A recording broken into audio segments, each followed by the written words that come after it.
if you're attending Broker Carrier Summit, you're attending for a reason. What do you say are some good strategies for brokers and carriers to build trust in long-term partnerships?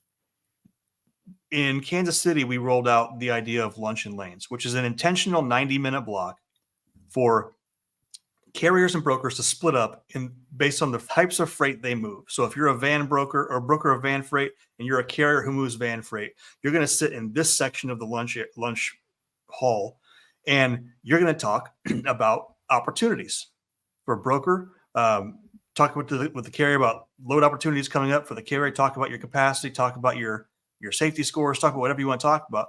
We had only the conversations that I was privy to. We had at least half a dozen carriers come to me at the end of the summit in Kansas City saying, "Hey, thank you for doing this. I talked to a broker yesterday over lunch. I have 4 trucks over the road already with that broker." To the point where Kevin Hill is now coining this as the Broker Carrier Summit, the place where deals get done.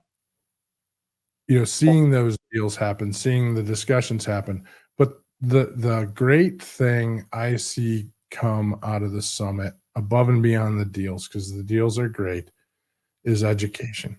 And you cut through the misinformation.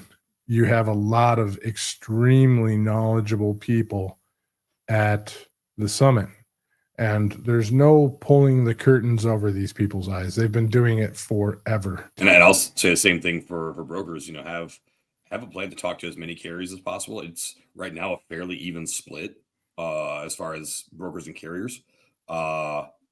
Understand that as a single broker, you can service almost every one of them potentially, depending on what your freight mix is. And so really this is shooting fish in a barrel.